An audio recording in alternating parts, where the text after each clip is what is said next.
et très bonne année, si j'ai pas déjà dit. J'espère que vous avez tous passé un bon Noël et de bonnes vacances.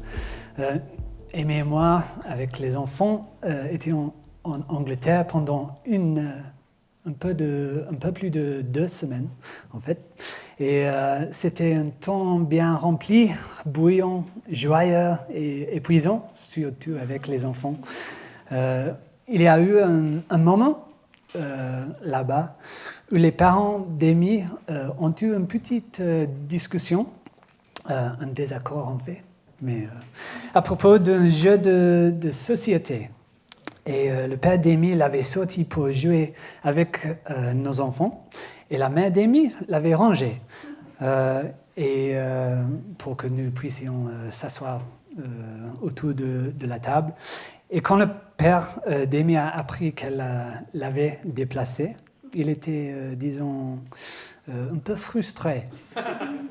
Et Amy et moi étions là, témoins de cet échange, et à ce moment-là, Amy a réalisé quelque chose. Elle m'a dit, je suis mes 2 parents. Je suis celle qui aime que tout soit bien rangé, et je suis aussi celle qui se frustre quand les choses ne sont pas là où je les ai laissées. J'ai dit rien.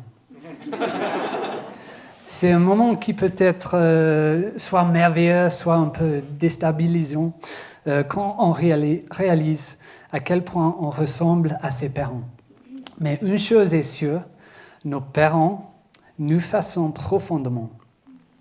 Et c'est ce sujet que j'ai le privilège de vous parler ce matin.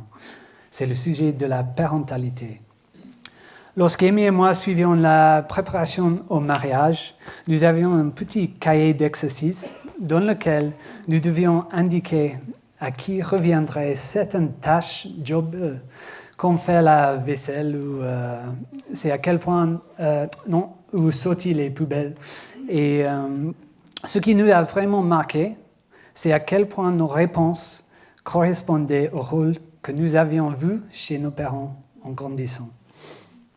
Je suis sûr que vous avez déjà vécu quelque chose de semblable à Amy a vécu dans cette histoire.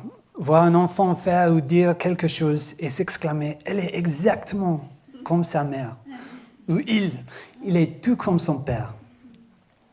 Alors, oui, je suis vraiment enthousiaste à l'idée d'aborder ce sujet ce matin. Mais soyons clairs, ce message n'est pas réservé pour les parents. Ce n'est ni un comment devenir le meilleur parent du monde, ni un atelier 10 étapes pour que votre enfant vous obéisse. Désolé.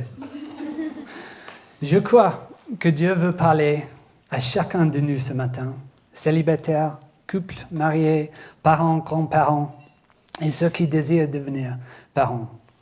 Beaucoup des principes que nous allons aborder peuvent et doivent s'appliquer à d'autres domaines de notre vie et d'autres relations.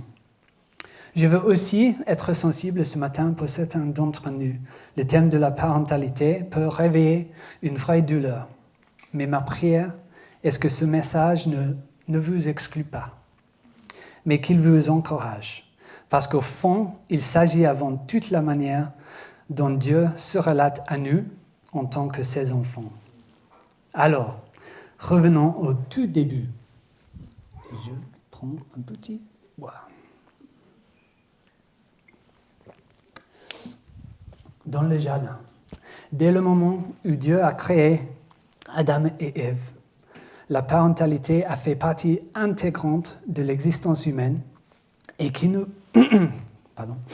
que nous soyons aujourd'hui, quelle que soit notre situation, chacun de nous est ici à cause de ses parents. Quelle que soit la relation que nous avons ou n'avons pas avec eux, ce sont eux qui ont été responsables de notre venue au monde. Et ce matin, je voudrais simplement vous proposer 5 points. Voilà. Ces 5 points, donc, alors restez bien avec moi. Savez-vous quelle est la toute première chose que Dieu a faite après avoir créé Adam et Ève? Il les a bénis. La toute première action de Dieu envers les êtres humains n'a pas été une instruction, ni une correction, ni un avertissement, mais une bénédiction. En Genèse 1, verset 27, Dieu créa l'homme à son image. Il le créa à l'image de Dieu. Il créa l'homme et la femme. Et au verset 28, nous lisons « Dieu les bénit ». Dans le texte hébreu original, cette bénédiction est active. Dieu ne leur souhaitait pas simplement bonne chance ou leur prospérité. Il leur donnait les moyens de porter du fruit et de vivre pleinement la vie qu'il leur confie. Et ensuite, on lit les toutes premières paroles que Dieu a adressées à des êtres humains. Il dit « Reproduisez-vous, devenez nombreux », ou en version BDS, « Soyez féconds, multipliez-vous, remplissez la terre et soumettez-la. » Donc on lit souvent ces paroles comme des commandements. Et bien sûr, elles portent une autorité. Mais dans le texte original, elles fonctionnent comme le contenu même de la bénédiction. Soyez féconds, multipliez-vous, remplissez la terre, dominez-la. Ce ne sont pas des fardeaux imposés à l'humanité. C'est une invitation et un envoi dans la bénédiction de Dieu. Nous voyons ce principe tout au long de l'Écriture. Dieu bénit d'abord, puis il nous appelle à vivre dans cette bénédiction. Dieu bénit parce qu'il est généreux, plein de grâce et qu'il nous aime. Ensuite, il enseigne, il dirige et il commande. Et c'est un fondement essentiel lorsque nous parlons de parentalité.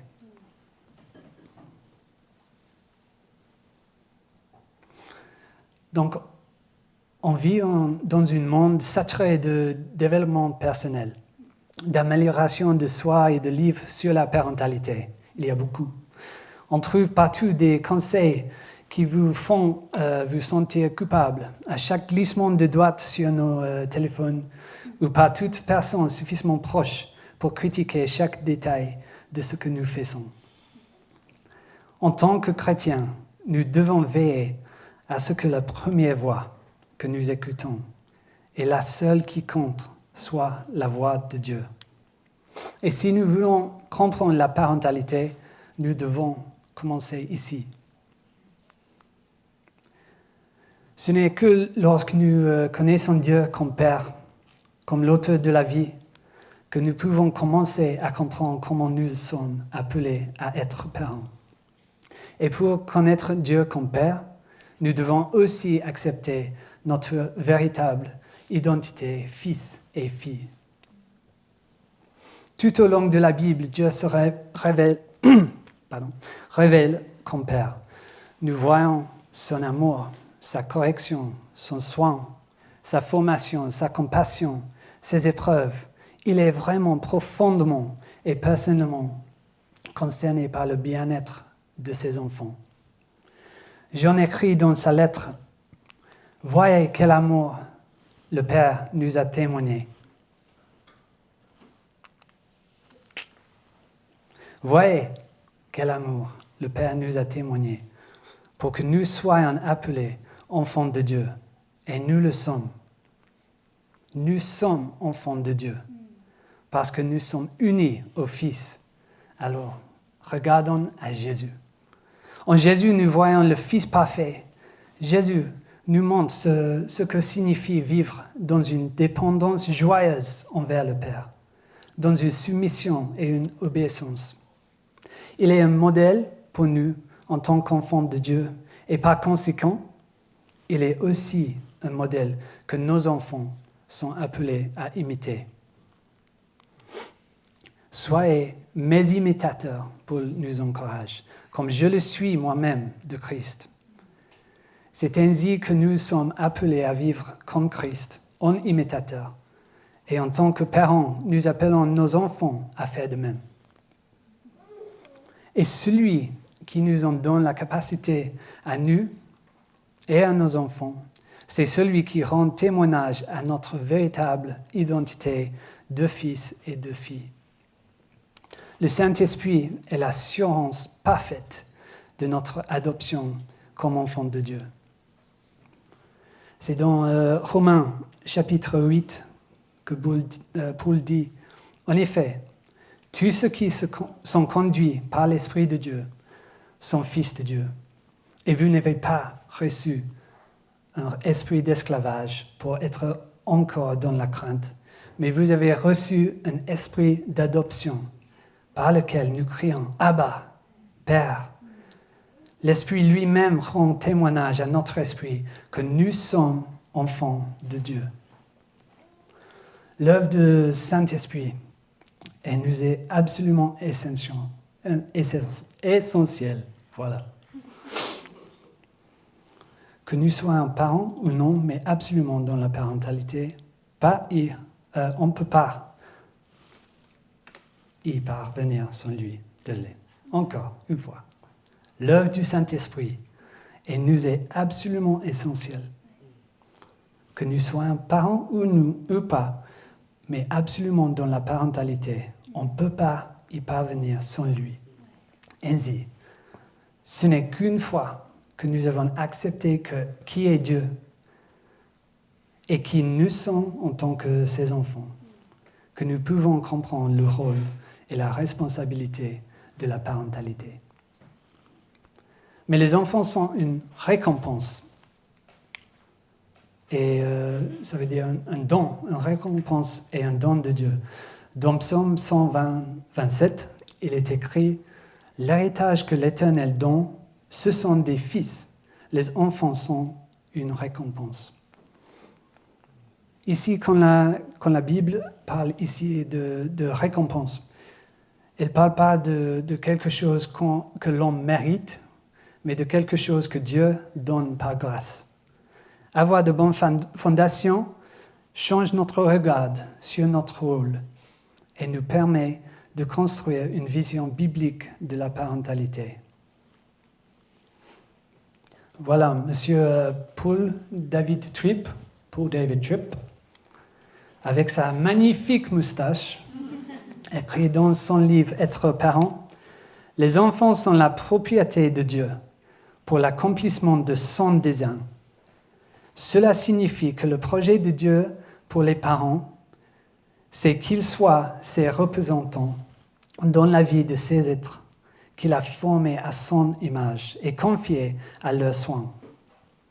Le terme que la Bible utilise pour désigner cette fonction intermédiaire est celui d'ambassadeur.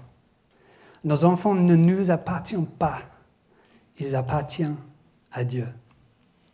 Nous ne les possédons pas, nous sommes ses ambassadeurs auprès d'eux. Les enfants sont un don de Dieu. Lorsque nous acceptons cela, tout change. Mais ce n'est pas facile à accepter parce que nous aimons contrôler les choses. Et ces petits êtres qui viennent littéralement de nous ne nous appartiennent pourtant pas. Mais si nous revenons encore un pas en arrière, ce n'est pas seulement que nos enfants ne nous appartiennent pas, c'est que nous-mêmes ne nous appartenons pas. Lorsque nous choisissons de suivre Jésus, nous choisissons de mourir à nous-mêmes. J'ai été crucifié avec Christ, et si je vis, ce n'est plus moi qui vis, c'est Christ qui vit en moi. Lorsque nous nous rappelons ce fondement même de l'Évangile, il devient alors beaucoup plus facile d'accepter que nos enfants ne sont pas à nous. Et lorsque nous l'acceptons, nous commençons à goûter la bénédiction de la parentalité telle que Dieu l'a voulu. Donc, être ambassadeur ne signifie pas être passif. Un ambassadeur ne fait pas ce qu'il veut, mais il reste pas non plus silencieux. Il agit avec une autorité qui lui a été confiée. La grâce supprime pas l'autorité. Elle lui donne son sang. Dieu confie aux parents une autorité réelle, déléguée mais essentielle. Cette autorité ne nous est pas donnée pour contrôler nos enfants, ni pour produire une obéissance extérieure, mais pour les guider, pour les protéger, pour les reprendre et les orienter vers Dieu. Pour les cris, et vous, Père, n'irritez pas vos enfants, mais élevez-les et les corrigeons et les instruisons selon le Seigneur. Il ne dit pas selon mes préférences ou vos préférences, mais selon le Seigneur.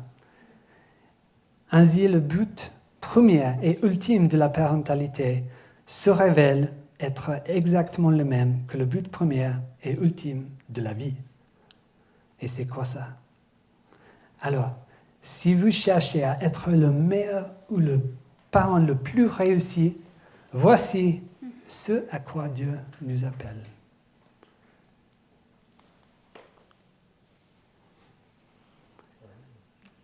Tu aimeras l'Éternel, ton Dieu, de tout ton cœur, de toute ton âme et de toute ta force. Ces commandements que je te donne aujourd'hui seront dans ton cœur. Et ces commandements sont-ils pour moi seul? Mais non. Tu les répéteras à tes enfants. Tu en parleras quand tu seras chez toi, quand tu seras en voyage, quand tu le coucheras et quand tu te lèveras. Est-ce que vous le voyez? Notre rôle, notre job en tant que parents n'est pas de fabriquer de bons enfants. C'est pas. Nous n'avons pas le temps ce matin d'entrer dans tous les détails, mais dans son livre, Paul Tripp nous aide de manière remarquable à comprendre notre responsabilité parentale à la lumière de la Bible et du dessein originel de Dieu. Il parle de la manière dont le cœur de nos enfants est façonné, pas seulement leur comportement, et de la façon dont nous sommes appelés à être des instruments de Dieu pour les guider. Il souligne que le véritable changement chez nos enfants ne peut venir que de Dieu et que notre rôle est de les orienter fidèlement vers lui, par l'amour, l'enseignement et l'exemple. Tout en nous reposons nous-mêmes dans l'Évangile. La parentalité devient alors moins une question de contrôle ou de perfection, et plutôt une question de fidélité dans l'accompagnement de leur cœur, dans la grâce et la vérité de Christ. Donc, il écrit ceci: votre rôle de parent ne consiste pas à faire de vos enfants des petits clones qui aiment ce que vous aimez, s'habillent comme vous vous habillez, mangent ce que vous mangez, apprécient les mêmes musiques que vous, partagent vos goûts esthétiques et adoptent nos convictions politiques. Votre travail est d'être un instrument de Dieu pour sculpter l'image de son Fils dans vos enfants. Cela ne vise pas à diminuer notre rôle, ni nos responsabilités en tant que parents, mais au contraire, à nous permettre de les prendre au sérieux et d'être intentionnels dans notre manière d'éduquer nos enfants. Ainsi, les décisions que nous prenons, les paroles que nous adressons à nos enfants, la manière dont nous corrigeons leurs erreurs et célébrons leur réussite. Tout cela est fait dans le but de les conduire vers Dieu. Donc, nous avons passé beaucoup de temps avec M. Tripp, mais ne pas être très pratique pour ce moment. Et c'est volontaire, car lorsque nous comprenons et acceptons que le projet de Dieu pour nous, en tant que parents, est de conduire nos enfants vers lui, nous trouvons en Dieu les réponses à nos questions sur la manière de gérer chaque situation. Il nous enseigne et nous corrige. Il nous a donné un livre qui est inspiré de Dieu et utile pour enseigner, pour convaincre, pour corriger et pour instruire dans la justice, afin que l'homme de Dieu soit formé et équipé pour toute œuvre bonne. Alors, pour conclure, je voudrais partager quelques principes clés qui nous ont aidés.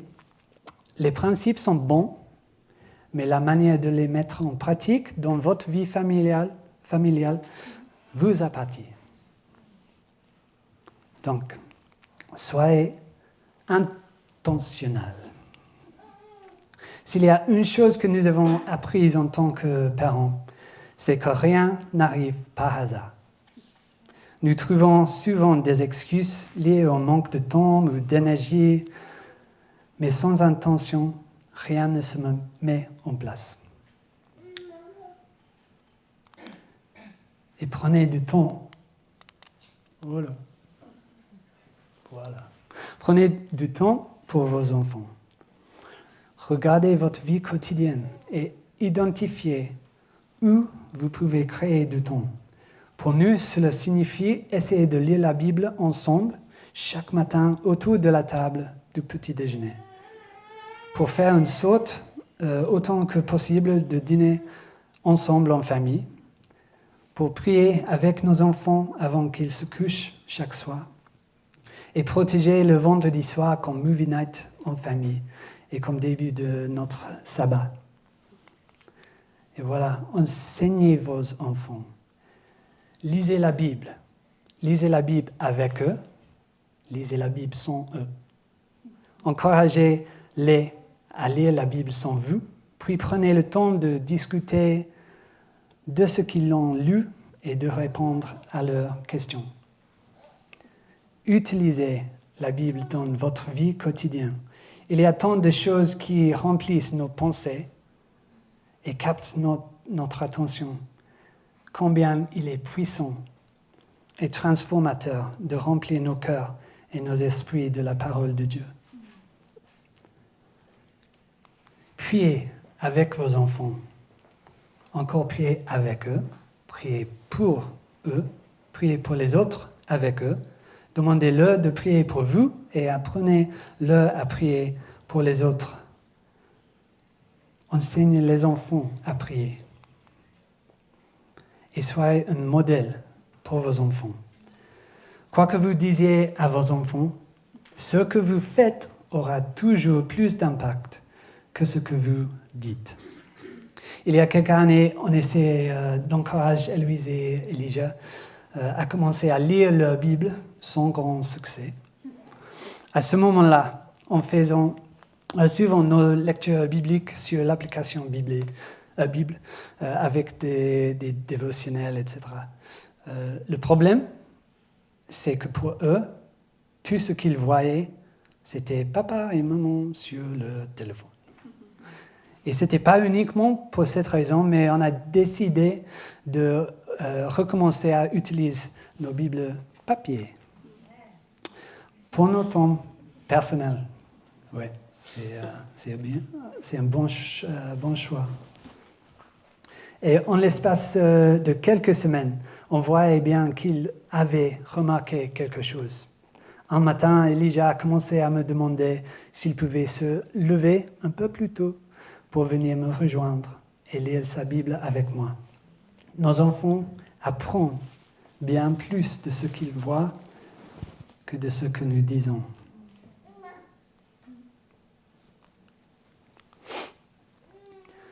Laissez de l'espace à vos enfants.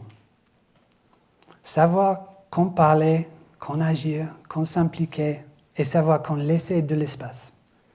Rester silencieux et permettre à son enfant de grandir demande du discernement, Ce discernement ne vient que d'une connaissance réelle de nos enfants. Chaque enfant est différent, avec des besoins différents et des réactions différentes. Laissez-le de l'espace pour venir à vous.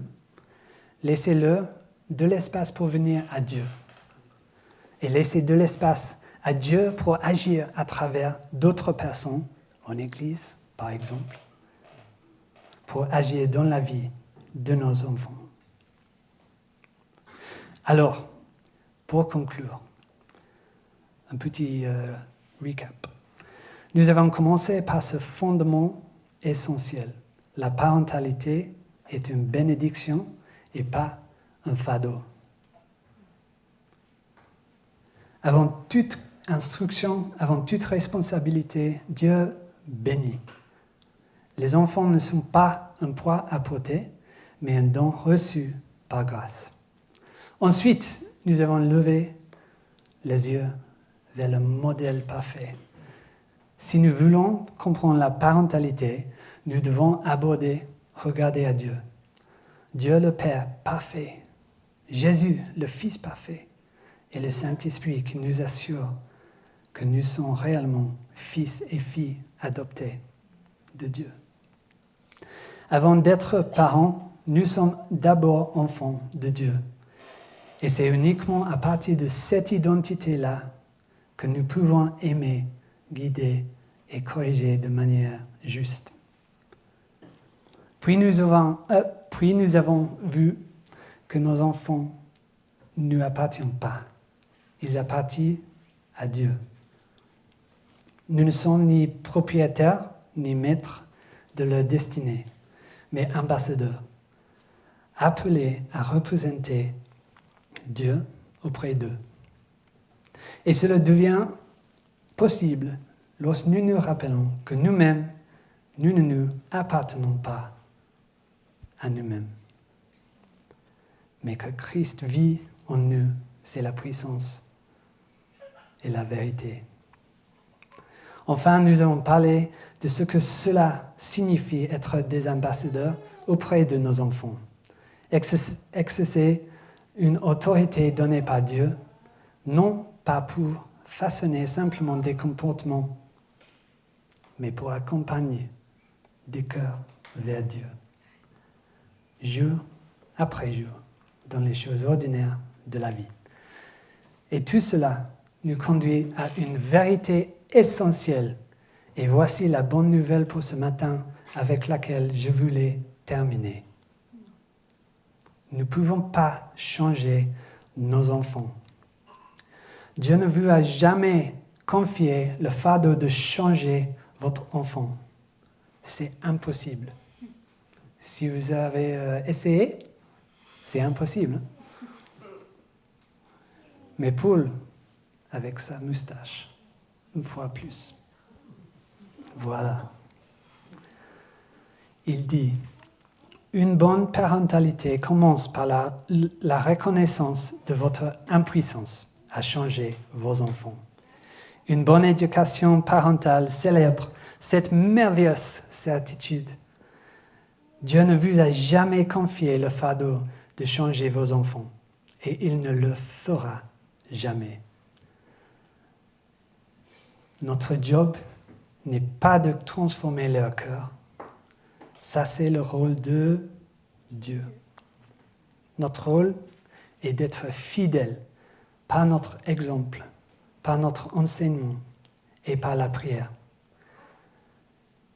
Et c'est ça. J'aimerais conclure pour prier, pas prier. J'aimerais inviter Ruth à jouer. Merci Jill. Mais avant de chanter, je veux que nous prenions un moment pour répondre en prière. Et j'ai demandé à Jamie de nous aider pour cela. Mais il y a 3 domaines pour lesquels je veux offrir la possibilité de répondre. Premièrement, j'aimerais que nous prions tous pour les parents présents dans la salle combien nous avons besoin de l'aide de Dieu et de l'encouragement de nos amis dans cette salle, dans cette famille. Deuxièmement, j'ai demandé à Jamie de prier pour nous en tant qu'Église. C'est un moment de réponse pour chaque personne ici, que nous prenions au sérieux l'appel à élever cette jeune génération. Cet appel nous concerne tous, montrer l'exemple, enseigner, encourager les uns les autres, et cela inclut nos enfants. Que chaque génération dise à celle qui la suit, combien tes œuvres sont belles.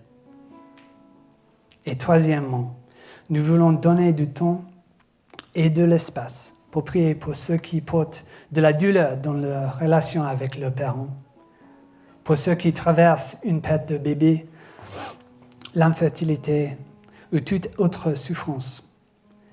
Ce sera aussi l'occasion de demander à Dieu de nous aider à accepter que nous sommes filles et fils de Dieu. Donc je vous invite, les parents dans la salle, est-ce que vous pouvez vous lever? Et pour le reste, vous pouvez les voir.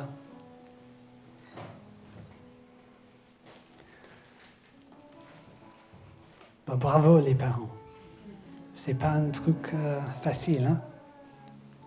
C'est merveilleux d'être en église. Ouais, tu peux te lever. Allez.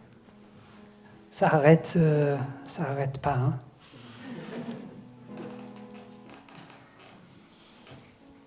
Donc j'invite vous tous pour prier pour eux. Vous pouvez prendre un moment pour demander des prières spécifiques ou simplement recevoir la bénédiction de la prière de les autres.